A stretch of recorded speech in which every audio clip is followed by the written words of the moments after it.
So if you've been playing drums for a while and you want to get into jazz, here's kind of an overview and a few beginner exercises that will get you into it. Okay, first thing is if you are playing other types of music on the drums, jazz is very different. So try to forget about all of that, because I'm going to reorganize how you think about the drums. It's very important. Basically, the main thing is in other pop genres and other things that you might be playing, the left hand usually has a really like heavy backbeat job, and the hi-hat is pretty strong and driving, right, with your right hand, and your bass drum is like pretty strong, right, and you have some syncopated rhythms and all of that. Cool, great. Forget all that for now, because in jazz everything is very different. Okay, in the other popular genres that you might be playing, bass drum and snare drum are pretty out there. They're pretty loud. First of all, the dynamics are pretty loud for both of these, and your right hand has more of like a, like if you're a producer, it's kind of like the shaker in a track, right? That's the hi-hat's job, but the driving forces are the bass drum and the snare drum. In jazz, it's very different. So in jazz, your right hand is super important, because your right hand plays the ride cymbal, and on the ride cymbal you play the jazz ride pattern, okay? Which in its basic form could be, for example, just quarter notes, okay? Or the other option is it could be triplet, triplet, triplet, triplet, trip, right? Spang, spang, a lang, spang, a lang. Let me show you.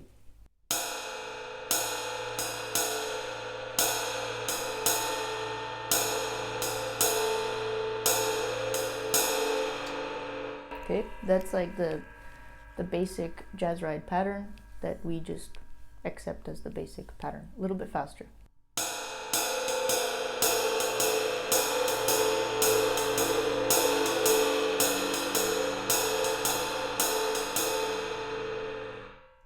Okay, this is the center of everything.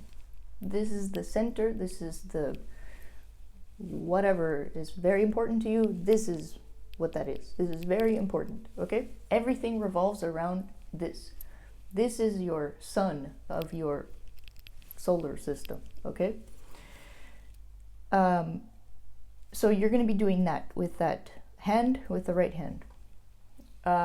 Then your hi-hat, your foot, usually in other things you have not been using your foot. Okay, in jazz we use the left foot a lot, and to start you off, basically you're going to use it on 2 and 4. And just as a note, you're going to play it with your heel up, because you basically want to do the motion from the knee like this. See, it's like you're dropping your heel. Okay, so if you can see my foot, my heel is up, it goes like this and then it drops. 1, 2, 3, 4, 1, 2, 3, 4, 1, 2, 3, 4, 1, 2, 3, 4, 2, 3, 4. Okay. For now, that's it. Then the bass drum. Bass drum has a very important role, okay, in jazz. What you do on the bass drum is called feathering,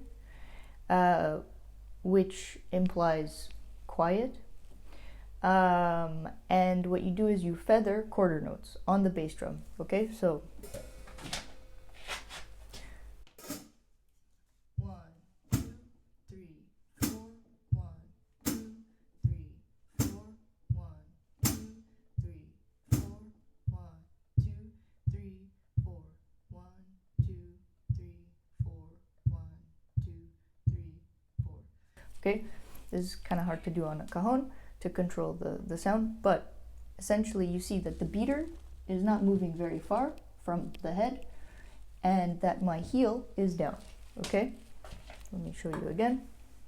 Heel is down, beater not moving very far from the head, okay?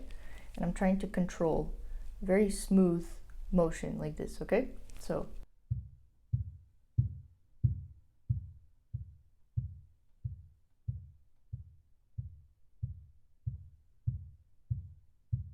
okay, that's really hard, and you're going to need to practice that.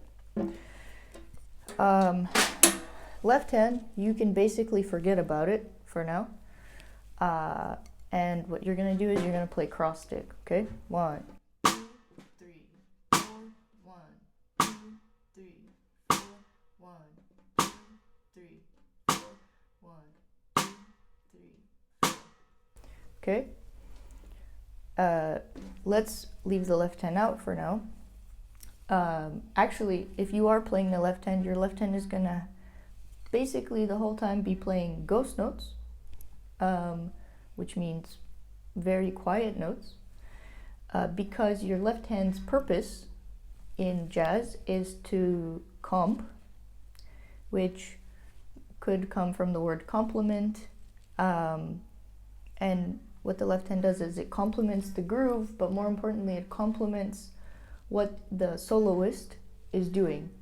Okay, so if you're playing with a live band, there's gonna be whatever, like you're playing a jazz song, so you're gonna play the head of the song, you're gonna open it up to solos, and then you're gonna play the head out. Just basic structure, let's say, okay? In the solo section, and during the head as well, your left hand is going to be complementing what's happening, either the melody or the soloist, in some kind of rhythmic, complementing, supportive way, okay? And that's going to happen as ghost notes, very quiet notes, very quietly, behind this trio, this foundational trio that I just discussed, with the ride cymbal being the leader of this foundational trio, okay? So here's an example. For example,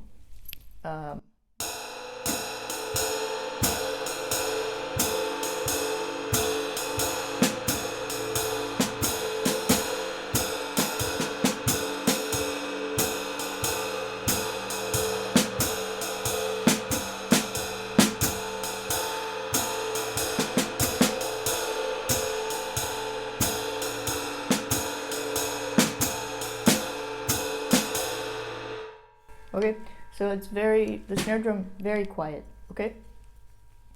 That's just a very basic square example of what might happen, okay? This is also something you can do with the snare, is the cross stick on 2 and 4, or just on 4. Let me show you both of those.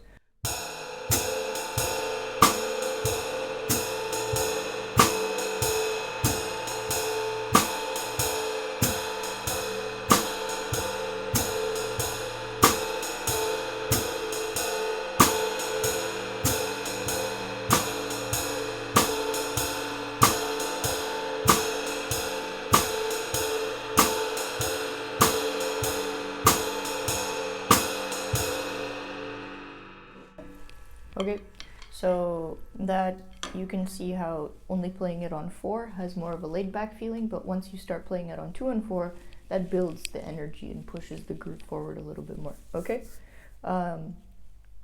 That's just like an overview, and what I would say as a beginner exercise would be to play that and get your foundational trio solid. That's your exercise, okay? So your exercise is the independence of maybe first start with just quarter notes on the ride and just really hook your right hand with your right foot, hook them together like this, so that they're playing at the same time, but so that your left foot is, or your right foot is feathering. It's very quiet, okay? And your right hand is driving. That's the hard part, okay? So, because obviously, I mean, with gravity and stuff, like your leg is heavier, so I think it's way easier to play louder on the bass drum, right? But actually what you are trying to achieve is playing louder and driving with your right hand and playing very quietly with your foot. And like, you know, controlling anything with your foot is very hard. So this is just going to take some time. But start with this.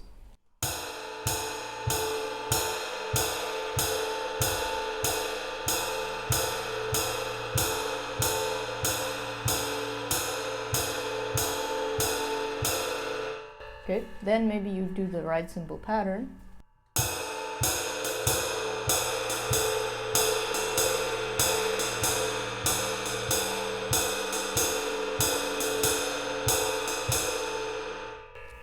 And then after you're feeling comfortable, which is going to take weeks or whatever to really get into this, then you're going to add your hi-hat on 2 and 4, okay?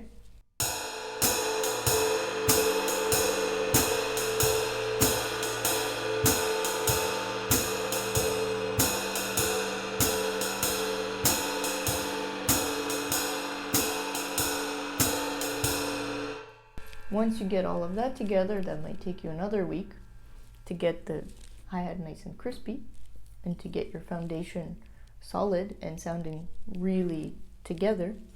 Then you can add your left hand comping, for example, 1, 2, and on the end of 2 and on the end of 4. Okay, so like this.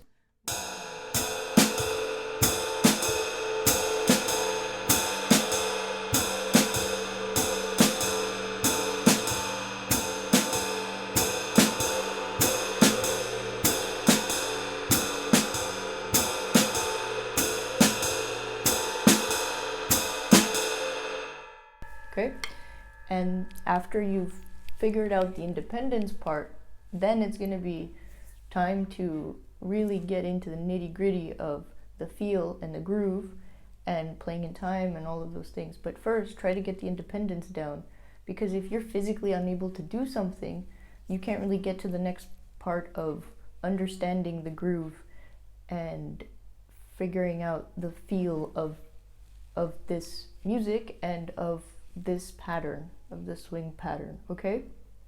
So start with that. If you have questions, let me know.